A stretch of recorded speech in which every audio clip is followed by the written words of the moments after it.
Okay. Hello. Thank you for tuning in and joining us for making caponata today. Do you remember what caponata is? Yes, Roughly? yes, it's Okay. eggplant food. Okay, so it's eggplant food.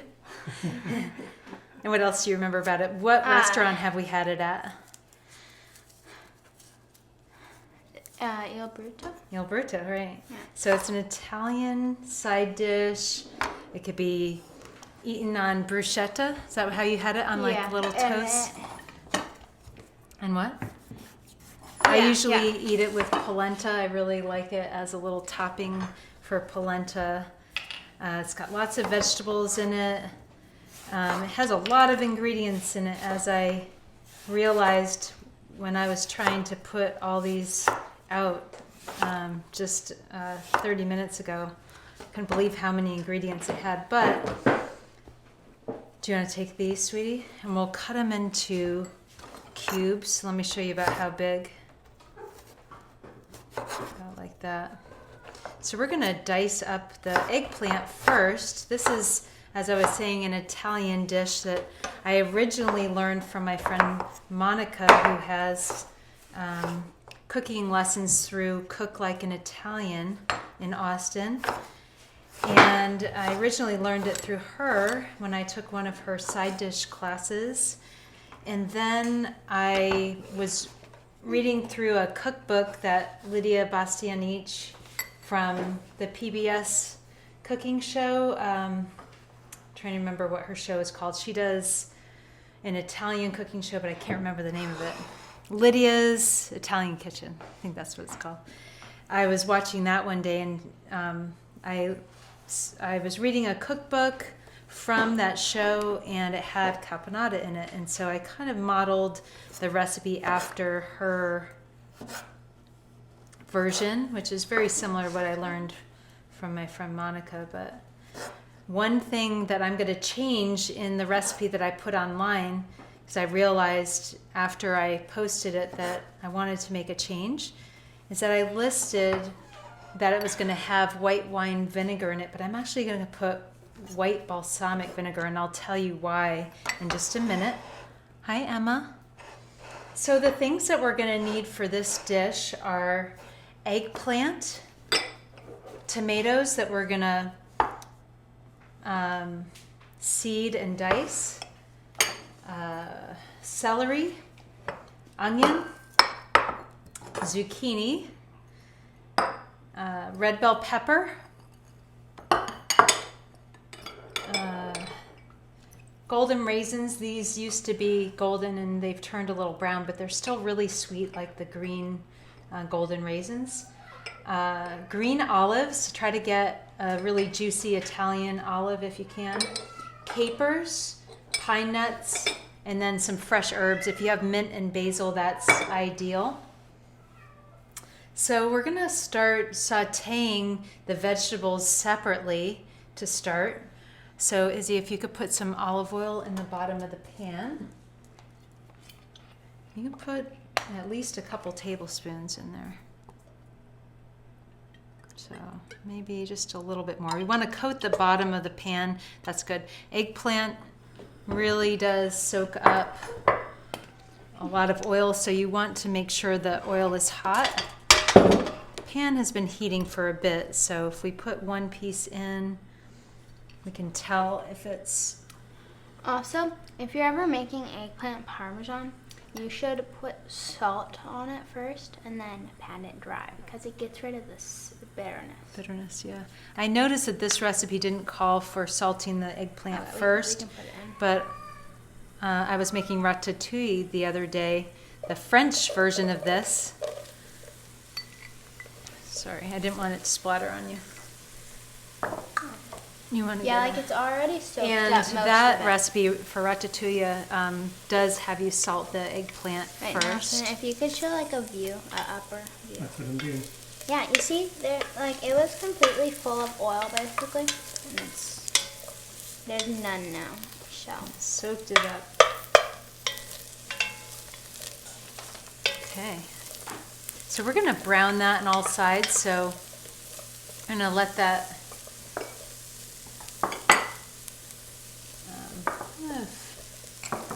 Izzy's gonna saute that while I'm working on chopping some onion. The last of my onions from the garden that I grew this winter. I just have a few left. I didn't know that those were from my garden. And then we're gonna have to start buying onions again. I didn't know that we were growing onions. You didn't? Remember when you get a set of onions to plant, they're like little baby scallions that look all dried up.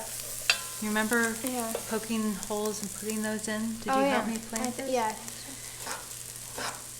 But you may not have been around when I was actually harvesting them.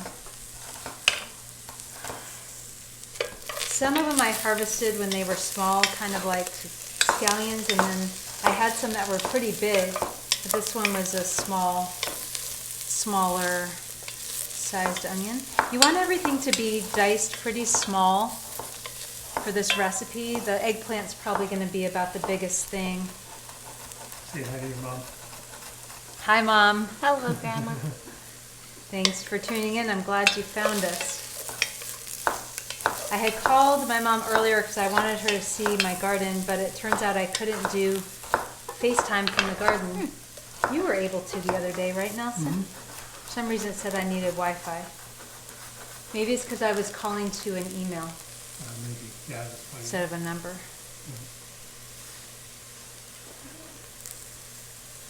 So I guess you guys would have to have an iPhone for me to FaceTime you without Wi-Fi. Okay, so it's already starting to smell really, really good. I probably could have put a little bit more eggplant in here, but I wanted to save this other one because Izzy loves to make eggplant parmesan. And we only have 2 eggplants from our garden now.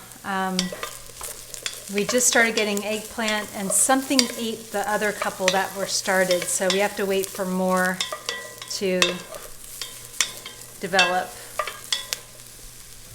And hopefully we'll get some more eggplant. Should we add more olive oil? So you could add more olive oil, but I think we'll wait till we take these out. So do you want to help remove the eggplant? I'm going to turn it off while we take the eggplant out.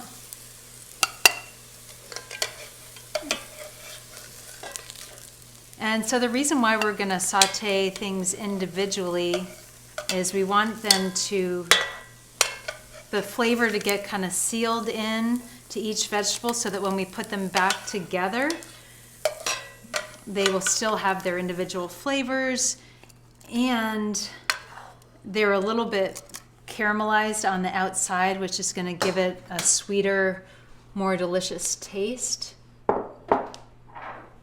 So next thing I think we're going to put in is onion. I have to look at the recipe because I haven't. Actually, it's going to be zucchini and then onion and celery. So let's get busy dicing the eggplant. Do you remember? You mean zucchini? Yeah, zucchini. That's why I have Izzy here, because she keeps me in line. So you can cut each one of those in like 3 to 4 strips and then dice it. And we're being careful to curl our fingers under so that we won't hurt ourselves. Nobody wants to have to rush to the emergency room, ever, but especially now. So we're gonna dice the zucchini. We're gonna saute that next. You know, Ginger Snap thought he was being really cute this morning when he was eating my food.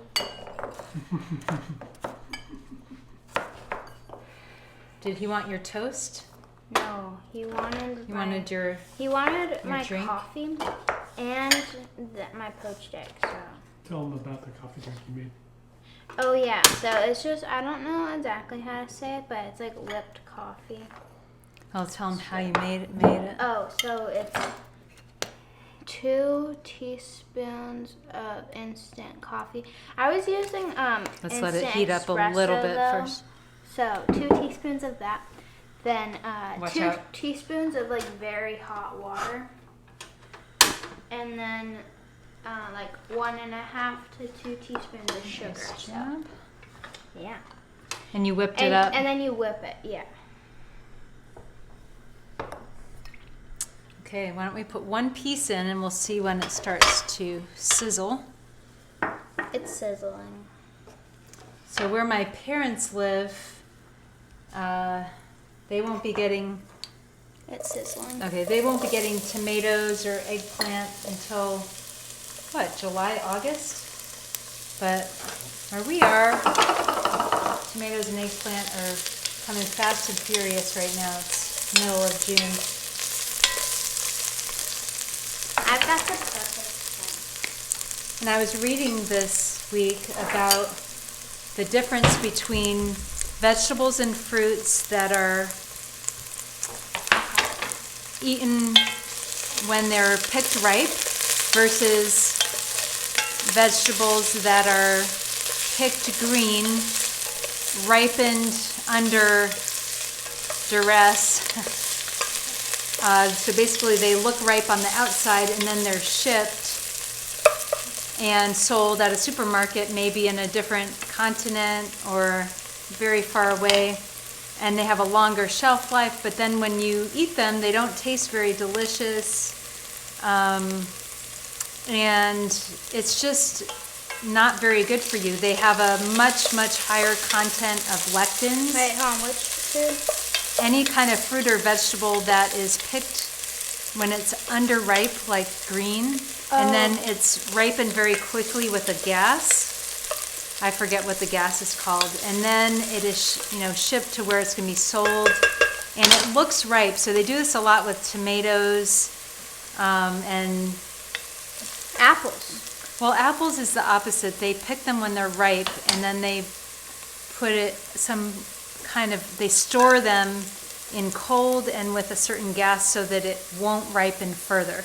Oh, okay. But what I'm talking about is when they pick something green, like maybe a mango or a tomato, and they don't want it to go bad right away, so they pick it green and then they ship it after sometimes they treat it with a gas. I don't know the name of it.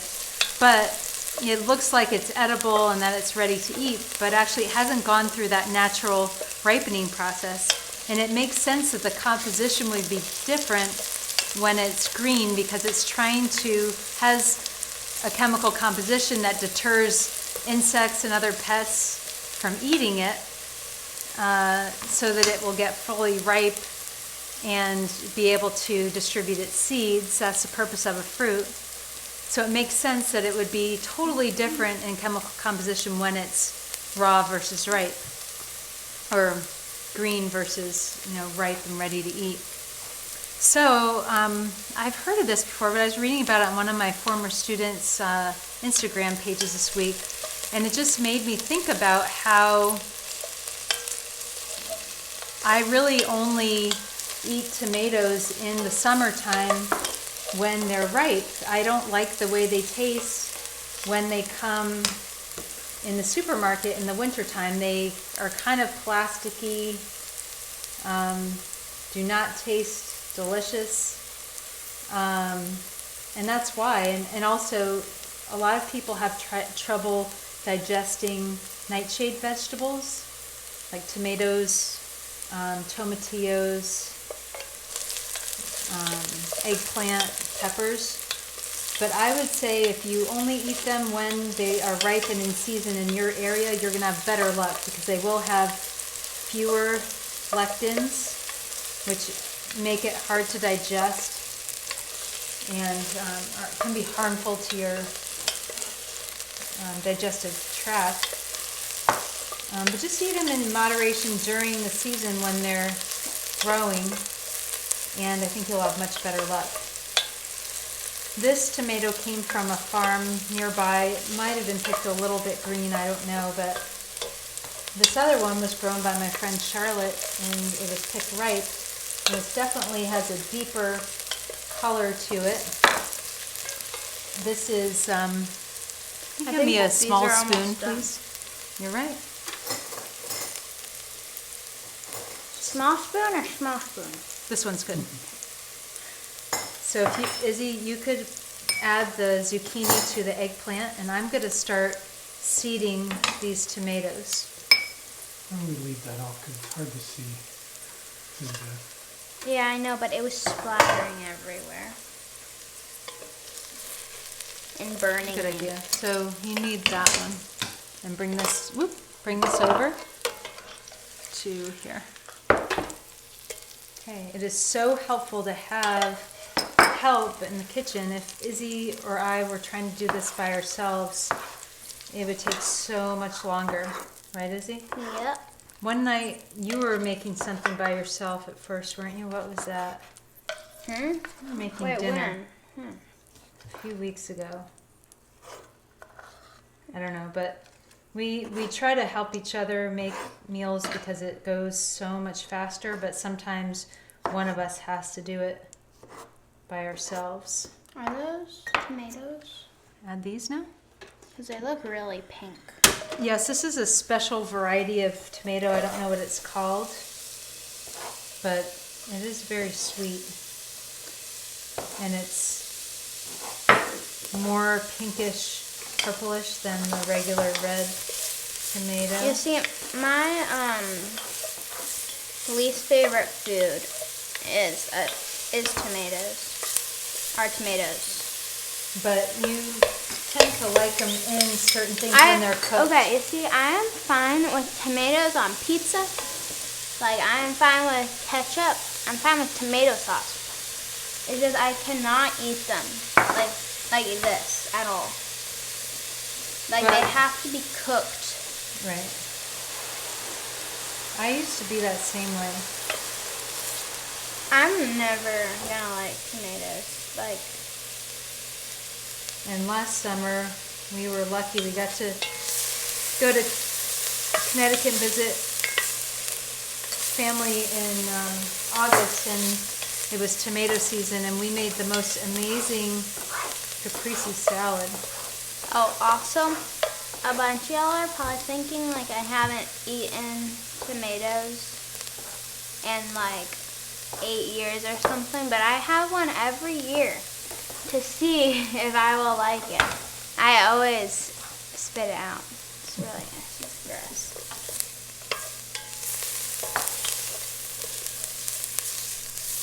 So it is a little work to get the seeds out. I actually took the skin off of this tomato. I boiled some water and stuck it in for about 5 seconds, and then just let it sit for a while, and then the peel came right off. Super easy. I think that these are done. But the other one was already started, so I didn't. It's already Wait, open. no, so when you say that these are done, Oh, yeah. Why don't you turn that off, and we're gonna add some celery in a minute. wait, can I take it out? We're gonna add celery to that. Oh, So let me have you cut a couple. Cut it into about, maybe cut in half, and then each one of those in strips. And I'm gonna wash off my board because it's full of tomatoes. wait, like this, Mama?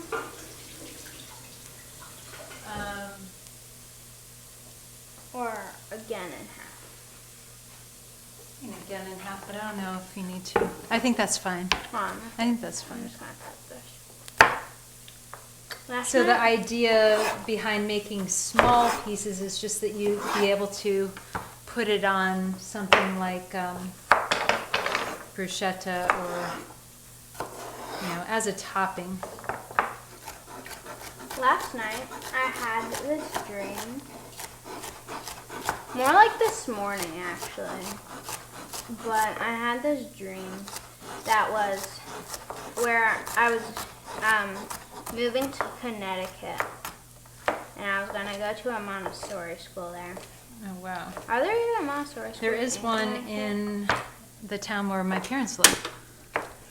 It used to be a gift shop when I was growing up, and now it's a school. It's in the woods, on a fairly busy street, but it's kind of tucked back. Did you burn your hand? No. Well, kind of my arm is at this. Mom is watching. Hi, Mim. Thank you so much for tuning in. We're making caponata, and I'm so happy that Izzy's here cooking with me and making this much easier for me to do. Let's put a little more olive oil in. I could use it. And you might be wondering, what kind of olive oil am I using? We've tried so many different kinds of olive oil since the pandemic hit, because we've had to, just get whatever's available when we're there. We can't be picky. This one's from Whole Foods. It's an organic Italian extra virgin olive oil from Sicily called Bono. Bono? Huh, isn't that like a singer or something, Bono? Yeah. It is. So anyway, this is delicious. We've tried many different kinds. I like that one. For some reason, Sicilian olive oils I like a lot. I think they're super fruity. Okay, let's see. I have to consult here. We are going to onion, celery, saute 5 minutes, and then we're going to add red bell pepper.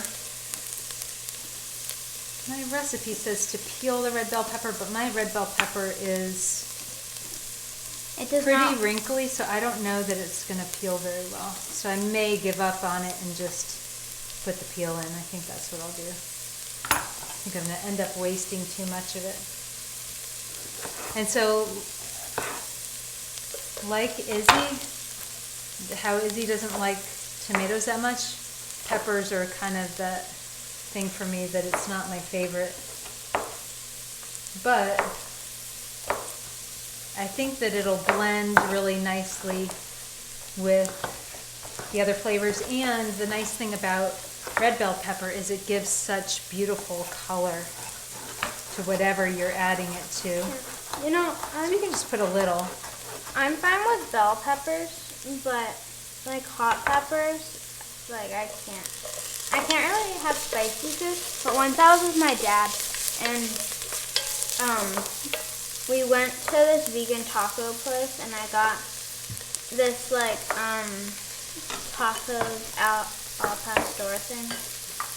It was like really good, but it was spicy, and I was just like, I'm gonna eat this, and it actually wasn't too bad once I got.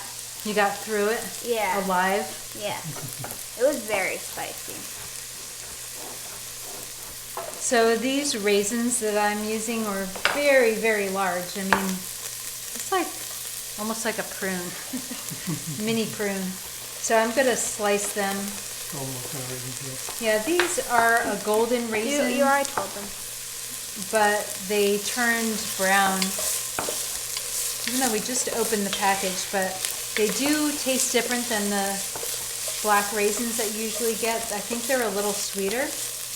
This one you can kind of see what they used to look like, more of a golden color. You like it? It actually kind of tastes the same now. It's like a bit more sour. Yeah. Just like a tiny bit. Okay, so I'm going to put on some water for pasta. okay, we were gonna make polenta. So we're gonna probably eat this with polenta today. I don't know why that does my food. I probably will not have time to do it during this show, but I do have a recipe on cooklovepeel.com for polenta if you want to try that. This does also go well with pasta, or if you have some baguette that you want to slice into rounds and lightly toast Ooh, it. this would be good with ricotta cheese. Oh yeah, that's true. So like a baguette, okay? Caponata, ricotta. Now we're talking. So spread the ricotta on the baguette and then put the caponata on top of that. Sounds really good, Izzy. Just notice that we've got stuff on the counter there. Where did the Kittles go? I think the cats went up to take a nap. I keep burning myself. So now I'm slicing the green olives. Even if you think you don't like olives, you will love them in this recipe because You can't taste them really. they blend and they give like a nice sour, salty flavor, but you chop them up, so you're not Okay. going to get a big piece. Nelson, tell them how much you hate olives. I do not Nelson, like olives. Nelson But you loves like this. caponata. Yeah, that's caponata. Okay, so let's see. Onions, olives, capers, pine nuts. Let's put the pine nuts in so they can kind of toast. Wait, shouldn't we have chopped them? Those are okay to stay whole. They're pretty small. How about capers? Capers? Overhead, Nelson. Haha. Ha.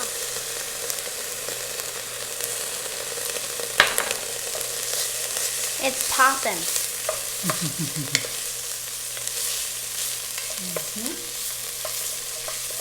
Okay, another thing I need to add is some sea salt. It's like a fiesta over here. Fiesta of flavors and colors. Yeah, A Nelson, show pinch them. of red pepper flakes. I forgot to tell you about those.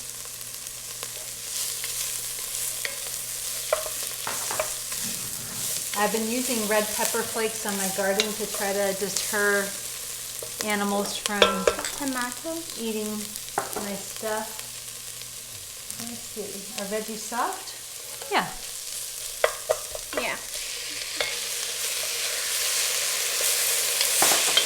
And it's been working pretty well. Today when I was at our garden plot that we have in the community garden, I noticed that I had a little baby watermelon, and I forgot to take a picture of it for you, but it was a little bit smaller than my pinky. Oh. So I doused it with red pepper flakes, hoping it would deter a squirrel or whatever's been coming into the garden and eating things. But it might be a losing battle. We'll see. But that was pretty exciting. I've never tried to grow watermelon before. And so when I saw that, I got pretty excited. It's quiet now. Yep. Okay, and then my recipe says white wine vinegar. Oop, sorry, I should have asked you to get that. But I have that little, I'll use this one. Wait, no, your recipe. But I'm going to use balsamic vinegar. The reason is the recipes that call for white wine vinegar, they say to add sugar on top of it. So I say, why don't we use, if you have it, white balsamic vinegar and no sugar, because this is already sweet. It's sweet and sour. So that's what I'm going to try this time. You could try doing white wine vinegar, but then you might have to add a little bit of sugar to balance out the acidity. And some point soon we're going to add back in, I guess we'll do it now, the eggplant and the zucchini. So this is what I think about this dish. If you make this sometime soon at home, you can count it as a workout. So you can skip your workout that you were going to do, push-ups, sit-ups, jumping jacks, because this has been a lot of work, right, Izzy? Mm-hmm. Got our heart rate up. Good. A little bit. Wait, where's our heart rate monitor? Whatever. I don't know where it is right now. Okay, so I think in just a minute we'll be able to taste this and see what it needs. Now this dish is really good the next day or the day after that, so make sure you make extra if you can. Or you can make it when you have a little bit more time one day, and then you can take it out of the fridge and either eat it cold or warm it up. But it is really good for leftovers, so don't forget about that. And put our mint and basil Look in at there. that, guys. It's so beautiful. So we're gonna kind of fold this in. We don't want the veggies to get mushy. So we're gonna Oh, that's hot. oh gosh, sorry, Izzy. Sorry. I burnt myself 3 times. Well, do you want to go put your hand under the cold water? No, it's not Okay. that hot. Okay. Could I have one more spoon, Izzy? So actually get 2 spoons so we can each try it. You can. I want the little spoon. I think I've lost the little spoon. It's okay. Oh, I'm holding it. Okay, so take a little spoonful. Now we'll see if it needs more salt, if we want to add a little pepper, if it needs more balsamic, or if it's just perfect. We don't have to do anything.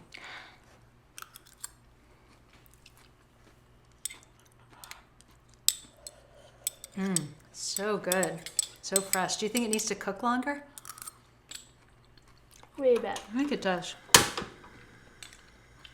Oh, the olives are so good in there. So I think we're gonna make some polenta to go with this. I will put the recipe for the polenta too in case you want to try that.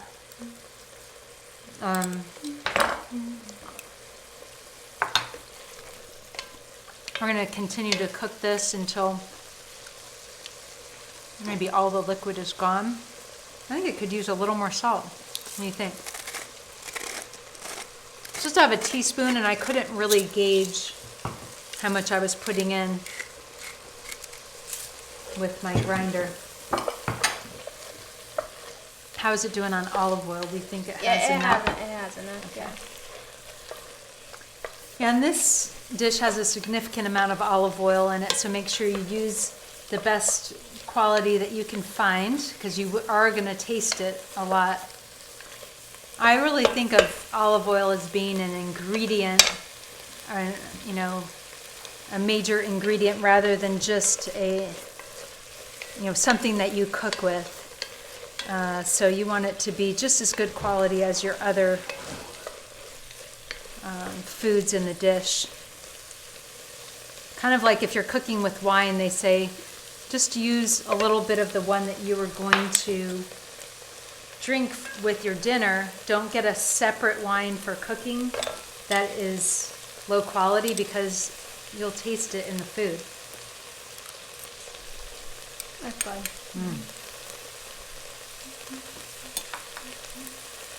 They're so hot. Really delicious. I can taste the mint, the basil,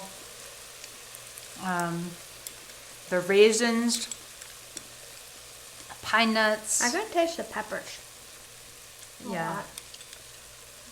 What's so great about this dish is each unique ingredient has its own flavor, but they all go so well together. So I think you're gonna love making this dish. Let me know if you try it. Send me a message. It'll make me really happy to know that you tried the recipe. And I guess the only other thing, oh yeah, please subscribe to my newsletter if you don't already get it. You can just go to cookloveheal.com, and there are plenty of places to subscribe. I'll send you a couple of free ebooks with lots of recipes and health tips. And then about once a week, or a little bit less frequently lately here, I'll send you an email with the latest recipes that I'm creating or highlighting, and keep you up to date on when we're doing live shows. Yeah, and also remember to share this video. It's not that hard. Great idea. Thank you. So thanks everyone for watching, being with us, and I hope to hear from you soon. And take care.